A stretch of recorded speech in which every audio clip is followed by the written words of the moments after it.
Hello పిచ్చకిస్తా, మీకు ఈ రోజు పిచ్చకించడానికి చిల్లీ చికెన్ రెసిపీ తెచ్చాను. ఏమండోయ్, ఇది చైనీస్ చిల్లీ చికెన్ రెసిపీ కాదండి, ఆంధ్ర స్టైల్ చిల్లీ చికెన్. రెస్టారెంట్లో బాగా చేస్తారు. ఇది పెద్ద ఆర్భాటం ఏమి ఉండదు, సింపుల్ సిట్టింగ్ లైట్ కటింగ్ లాగా చాలా అంటే చాలా ఈజీగా, టేస్ట్ మాత్రం వేరే లెవెల్ ఉంటుంది. ఈ రెసిపీ ఎక్కడ దొబ్బేశానో అక్కడ రివ్యూ చేస్తూ వీడియో చేశాను. అది మన బాబీ వేరే లెవెల్ ఛానల్లో ఉంది, అక్కడ చూసేయండి. అదే చేత్తో సబ్స్క్రైబ్ కూడా చేసుకోండి, మర్చిపోవద్దు. రెసిపీ చూసేద్దాం రండి. చికెన్ 750 గ్రామ్స్ తీసుకున్నాను, ఫ్రెష్ గా కడిగేసి పెట్టేసుకున్నాను. ఓవరాల్ గా ఈ 750 గ్రామ్స్ చికెన్ కి ఎంత ఉప్పు పడుతుందో అంతే వేసేస్తున్నాను. ఇప్పుడు మొత్తం ఇందులోనే పసుపు ఒక ½ టీ స్పూన్ అంత వేసేయాలి. ఇప్పుడు దీనికి కావాల్సింది చిల్లీస్.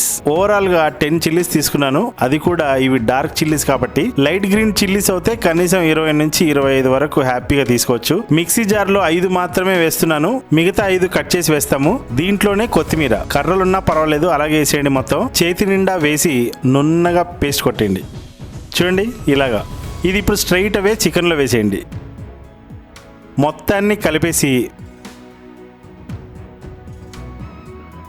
మిగిలిన పచ్చిమిరపకాయల్ని తలా తోక తీసి నిలువున చీరేసి అడ్డంగా నరికేయండి. ఇలా 1-1.5 ఇంచు కట్ చేసుకుంటే చాలు. పచ్చిమిరపకాయలు కాస్త ఇలా కనపడతాయి ఆ రెసిపీలో, అలా కనపడితేనే మధ్య మధ్యలో నంచుకోవడానికి సూపర్ ఉంటుంది. ఇప్పుడు ఒక మూకుడు తీసుకొని ఆయిల్ 3 టేబుల్ స్పూన్స్ పడుతుంది. ఒక 4-5 వెల్లుల్లి రెబ్బలు ఇలాంటి క్రషర్లో క్రష్ చేసుకున్నా పర్వాలేదు, లేదంటే చిన్నగా ముక్కలు చేసుకున్నా పర్వాలేదు. సలసల కాగుతున్న నూనెలో వేసుకొని జస్ట్ 1 నిమిషం, మరీ ఎక్కువ ఫ్రై చేయకూడదు. జస్ట్ ఇలాగా ఒక చిన్న అల్లం ముక్క, అంటే కట్ చేస్తే 2 టేబుల్ స్పూన్స్ వచ్చేంత ఉంటే చాలు. చిన్న ముక్కలు కట్ చేసుకొని వేసుకోవాలి. ఒక 30 సెకండ్లు ఫ్రై చేసేసి ఒక 2 ఇండియన్ మీడియం సైజ్ ఆనియన్స్ ని చిన్న చిన్న ముక్కలుగా కట్ చేసి వేసేయాలి. అంటే ఆల్మోస్ట్ ఒక 150 to 200 గ్రామ్స్ వస్తుంది ఆనియన్స్. ఆనియన్స్ ఎక్కువ ఫ్రై చేయాల్సిన అవసరం లేదు. మూత వేసి ఒక 3 నిమిషాలు వదిలేస్తే చూసారా కలర్ కాస్త మారి ఆనియన్స్ సాఫ్ట్గా అయ్యాయి కదా. ఇలా లైట్ బ్రౌనిష్ అయ్యాక 30 మినిట్స్ మ్యారినేట్ చేసుకున్న చికెన్ని వేసేయాలి.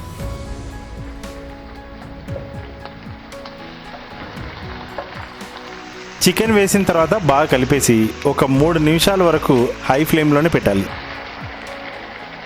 చికెన్ పచ్చి పచ్చిగా ఎక్కడ కనపడకుండా ఉంటుంది కదా, అప్పుడు మీడియం ఫ్లేమ్లోకి షిఫ్ట్ చేసుకొని మూత పెట్టి 4 నుంచి 5 నిమిషాల వరకు వదిలేయండి అలాగా. ఆ తర్వాత ఒక ½ లీటర్ వాటర్ పోసేయండి 750 గ్రామ్స్ చికెన్కి. వాటర్ పోసాక ఎక్కువ డిస్టర్బ్ చేయకుండా మీడియంకి లోకి మంటని షిఫ్ట్ చేసుకుంటూ మధ్య మధ్యలో అడుగు అంటుకోకుండా చూసుకోండి. సో వాటర్ ఈ మాత్రం ఉన్నప్పుడే ఒక టీ స్పూన్ అంత వెనిగర్ వేసేయాలి. అలాగే సోయా సాస్ కూడా ఒక టీ స్పూన్ అంత వేస్తే చాలు. ఒకసారి అలా కలిపేసి ఒక 2-3 నిమిషాలు వదిలేయండి. ఇందాక 5 చిల్లీస్ కట్ చేసుకున్నాం కదా, అవి ఇప్పుడు వేసేయాలి ఇందులో. గ్రేవీ థిక్ పడేంత వరకు ఇలానే మూత పెట్టేసి ఒక 2 నిమిషాల తర్వాత ½ టీ స్పూన్ అంత ధనియాల పొడి వేసేయాలి. This is very very important, miss చేయొద్దు.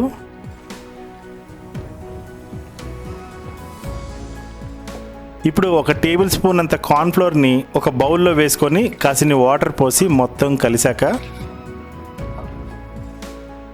ఆ వాటర్ని ఈ చికెన్లో వేసేయాలి. ఎందుకంటే ఏం చెప్తామండి, గ్రేవీ కాస్త థిక్ అవ్వడానికి అంతే, అది లెక్క. ఒక 2-3 నిమిషాల్లో గ్రేవీ థిక్ అవుతుంది. అప్పుడు కొత్తిమీరతో గార్నిష్ చేసేసి మింగాలిహా. ఎలా మింగాలో కూడా చెప్పాలా? అయితే బాబీ వేరే లెవెల్ ఛానల్లో చూడండి, మరి అందులో మింగే ప్రోగ్రాం పెట్టుకున్నారు. వావ్, రెసిపీ సూపర్ బెదర్స్, నోట్లో పెట్టుకుంటే కరిగిపోయేలా ఉంది. రోటీస్లోకి అయితే సూపర్గా ఉంటుంది, రైస్లో కూడా తినేచ్చు హ్యాపీగా, పర్వాలేదు. ఎవరో ఒక బెదర్ మొన్న కామెంట్ పెట్టారు, ఏంటి భయ్యా ఈ మధ్య అన్ని గ్రీన్స్ బాగా వండుతున్నావు, హరితాహారంలో ఏమైనా జాయిన్ అయ్యావా అని. అదేం లేదండి, రెసిపీ లిస్ట్ ఓపెన్ చేస్తే మన పిచ్చకిస్తా బాబీ ఫుడ్లో అన్నీ ఎర్రగానే కనిపిస్తున్నాయి. ఆ ఎర్రగా రెసిపీస్ చూసి వీడు చాలా అగ్రెసివ్ అని అనుకుంటారేమో అని కాస్త పచ్చదనాన్ని ప్రమోట్ చేద్దామని ఇలా చేస్తాను అంతే. రెసిపీ నచ్చితే మీరు కూడా చేసుకొని ఒక మంచి పిక్ తీసి నన్ను ఇన్స్టాగ్రామ్లో పిచ్చకిస్తా బాబీని ట్యాగ్ చేసి పోస్ట్ చేసేయండి. అలాగే సబ్స్క్రైబ్ చేసుకోవడం మర్చిపోవద్దు. ఏమండి, సబ్స్క్రైబ్ చేసుకోకుండా వెళ్ళిపోతే మరి నా మంచి రెసిపీస్ మీకు కనపడవు. ప్లీజ్ సబ్స్క్రైబ్ చేసుకోండి. అలాగే నేను ఇందాక చెప్పినట్టు ఫుడ్ రివ్యూస్ కోసం బాబీ వేరే లెవెల్ ఛానల్ని కూడా సబ్స్క్రైబ్ చేసుకోండి, ఓకేనా? ఐ లివ్ ఫర్ యూ అన్నది ప్రేమ,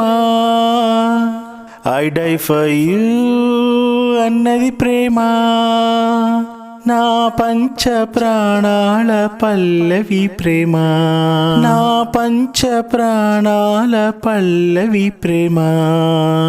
ప్రేమే నీ తోడు, ప్రేమించి చూడు. ఈ ప్రేమ వేదాల శృతిలో లయగా కలిసి ఐ లివ్ ఫర్ యూ అన్నది ప్రేమ. పాట బాగుంటే కామెంట్స్ పెట్టండి, లేదంటే ఓకే గాయ్స్ ఉంటానండి, బాయ్.